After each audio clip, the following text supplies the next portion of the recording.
بے حیائی کی سب حدیں پار، 16 سالہ لڑکی نے کس جانور سے شادی کی؟ جان کر آپ کے رونگٹے کھڑے ہو جائیں گے۔ سچا واقعہ۔ یہ ویڈیو دروازہ بند کر کے دیکھنے والی ہے، ڈیلیٹ ہونے سے پہلے دیکھ لو۔ میرا نام جمشید ہے، میں ایک غریب گھرانے سے تعلق رکھتا ہوں۔ بچپن میں ہی اللہ تعالیٰ کو میرے اماں ابا پیارے ہو گئے، ساری زندگی خالہ کے گھر گزار دی اور آج اس مقام تک پہنچ گیا کہ خود کے پیروں پر کھڑا ہو گیا اور پڑھ لکھ کر وکیل بن گیا، اور آج میری زندگی میں جو کیس آیا اسے دیکھ کر میرے رونگٹے کھڑے ہو گئے۔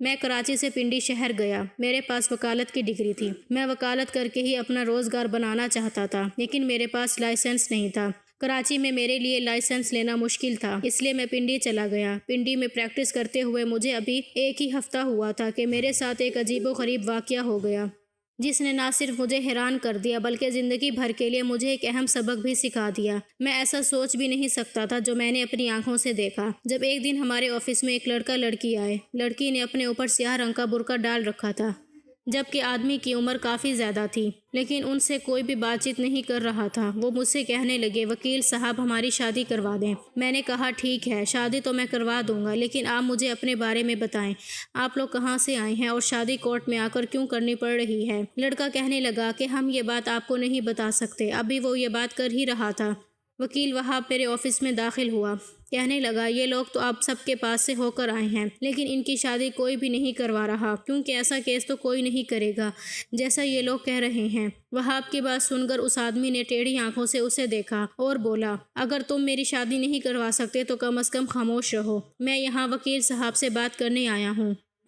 دنیا میں اچھے لوگ بھی موجود ہیں، ہو سکتا ہے یہ میرا ساتھ دے دیں۔ ہاں، اگر اس کے اندر ذرا سا بھی ضمیر ہوا تو یہ تمہارا ساتھ نہیں دے گا۔ تم لوگ ضرور کوئی مشکوک انسان ہو، ورنہ کم از کم وکیل سے تو لوگ کچھ نہیں چھپاتے۔ وکیل اور ڈاکٹر سے بھی اگر کچھ چھپا رہے ہو تو اس کا مطلب ہے کہ تم کوئی جرم کر رہے ہو۔ میں اس کی بات سن کر پریشان ہو گیا تھا، لیکن وہاب چائے پی کر واپس چلا گیا۔ میں نے اس مرد اور عورت سے پوچھا کہ آپ بتائیں کہاں سے آئے ہیں، آپ کی عمر، نام وغیرہ کیا ہے؟ میں نے یہ بات پوچھی تھی کہ وہ آدمی بے چینی سے پہلو بدلنے لگا۔ بولا، وکیل صاحب آپ کو کتنے پیسے چاہیے؟ میں نے کہا مجھے پیسے نہیں چاہیے، میں پیسے تو وہی لوں گا جو باقی وکیل لیتے ہیں، لیکن فی الحال آپ مجھے اپنے بارے میں بتائیں کہ آپ کیا کہتے ہیں۔ آپ کی شادی میں کروا تو دوں گا، لیکن مجھے آپ کے بارے میں تفصیل جاننی ہے۔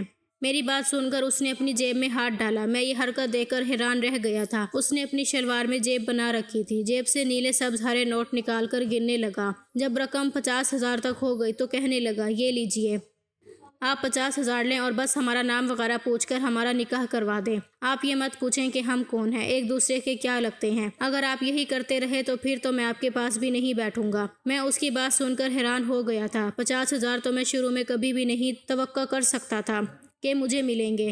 اب جب کہ مجھے ایک ہی دن میں 50,000 مل رہے تھے تو میں نے سوچا نکاح ہی کروانا ہے۔ ہو سکتا ہے کہ یہ لوگ بھاگ کر آئے ہوں اور مجھے شرمندہ نہ کرنا چاہ رہے ہوں، اسی لیے مجھے اتنے پیسے دے رہے ہیں تاکہ میں ان کا نکاح جلدی کروا دوں، یہ لوگ ایک رشتے میں بندھ سکیں۔ میں نے کہا کہ ٹھیک ہے، اگر آپ کی مرضی ایسی ہے تو پھر میں یہی کروں گا، لیکن آپ ایسا کر لیں کہ مجھے اپنا نام اور ولدیت وغیرہ تفصیل میں بتائیں۔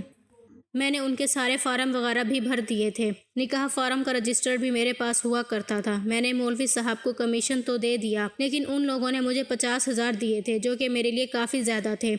خیر میں نے 50,000 روپے کو اپنی جیب میں رکھ لیا، ان لوگوں کا نکاح پڑھایا۔ نکاح پڑھانے کی دیر تھی کہ وہ آدمی بڑا خوش ہو گیا، کہنے لگا کہ آپ نے مجھے زندگی کی سب سے بڑی خوشی دے دی ہے، میں آپ سے اتنا خوش ہوں کہ بتا نہیں سکتا۔ پھر کہنے لگا کہ اگر آپ کو مجھ سے بھی کسی قسم کی مدد کی ضرورت ہو تو مجھے ضرور بتائیے گا، میں آپ کے بہت زیادہ کام آ سکتا ہوں۔ میں نے زندگی میں آج تک کسی کو خالی ہاتھ نہیں لوٹایا، میرے پاس بہت کچھ ہے، لیکن دراصل یہ شادی مجھے ہنگامی طور پر کرنی پڑی۔ اگر زندگی میں اتنی مجبوری نہ ہوتی تو میں شادی کبھی بھی نہ کرتا، لیکن بس حالات کچھ ایسے ہیں کہ شادی کرنا پڑی۔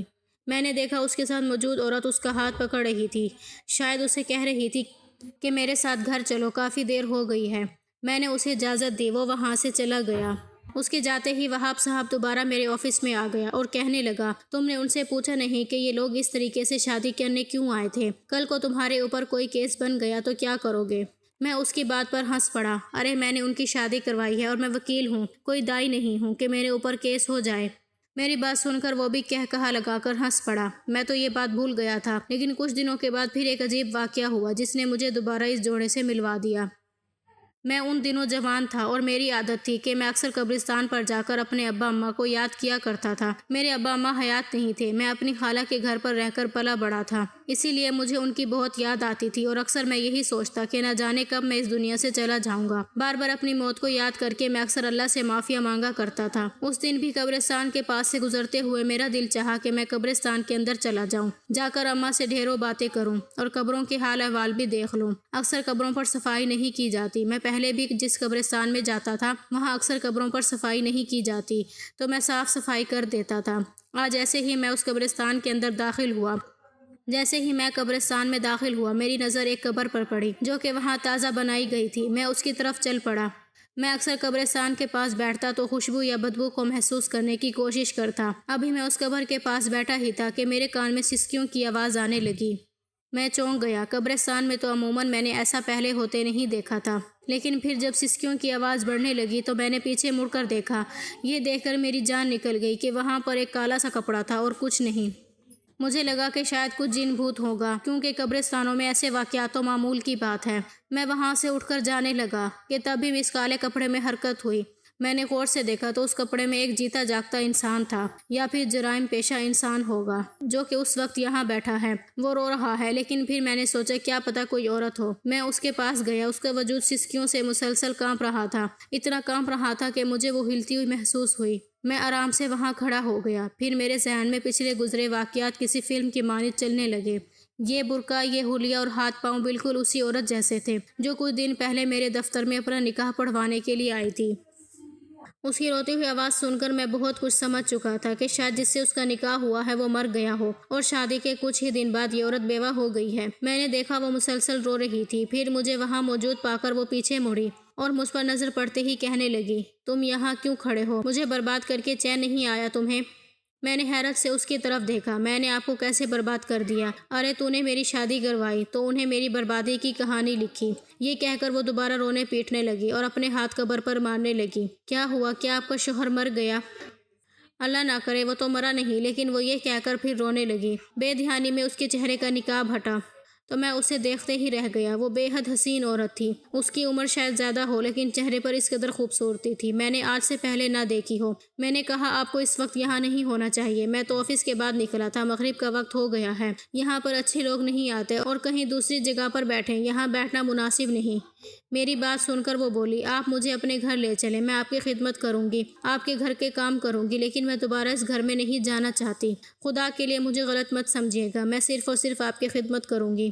میرا اور کوئی مقصد نہیں، مجھے صرف ایک پناہ گاہ چاہیے۔ میں آپ کے امی ابو بھائی بہن سبھی کی خدمت کروں گی۔ اس کی بات سن کر میں چپ ہو گیا۔ میں نے اسے بتایا کہ تم میرے گھر تو چل سکتی ہو، لیکن خدمت کرنے کا میں کچھ نہیں کہہ سکتا۔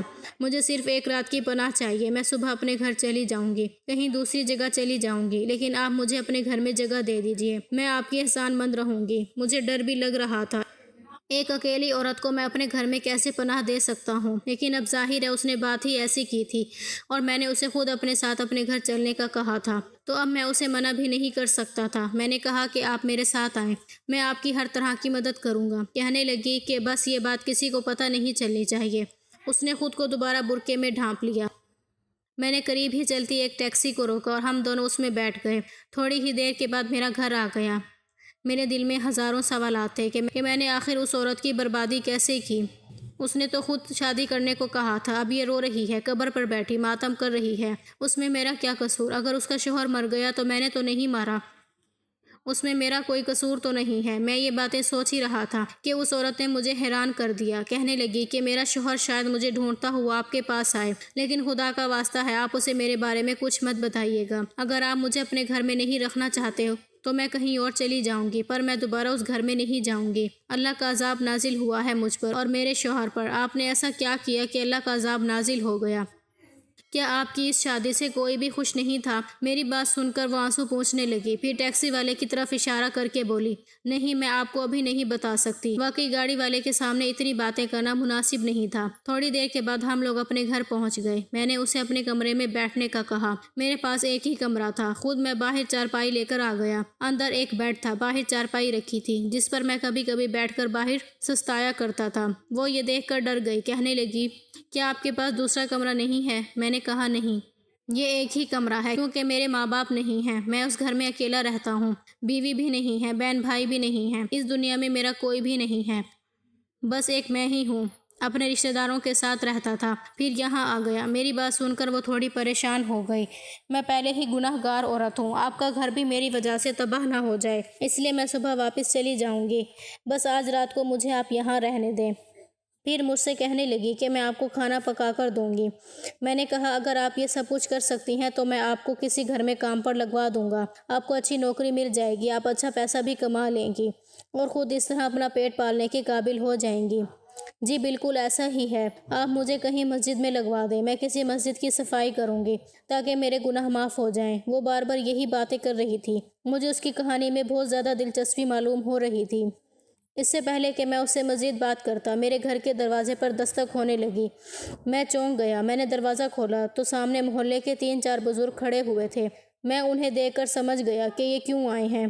جی بزرگوں بولیے، میں نے پھر بھی ان سے پوچھا تو کہنے لگے دیکھو میاں، یہ شریفوں کا محلہ ہے، ہم یہاں پر بہنوں بیٹیوں والے ہیں، تم اکیلے آئے، ہم نے تمہاری عزت کی، سوچا کہ چلو کوئی بات نہیں، تم اکیلے ہو، تم نے اپنی مجبوری بتائی تو تمہیں اکیلے رہنے دیا، ورنہ ہم اکیلے لڑکے کو اس طرح محلوں میں رہنے نہیں دیتے، لیکن آج جو تم نے حرکت کی ہے وہ ناقابل معافی ہے، تم اپنے ساتھ کسی عورت کو لے کر آئے ہو، مجھے میری بہن نے بتایا ہے کہ مغرب کے بعد تم ایک عورت کو لے کر یہاں سے اندر آ گئے ہو، اب وہ عورت یا تو ہمارے گھر میں رہے گی یا تم اسے یہاں سے بھیج دو، کون ہے وہ؟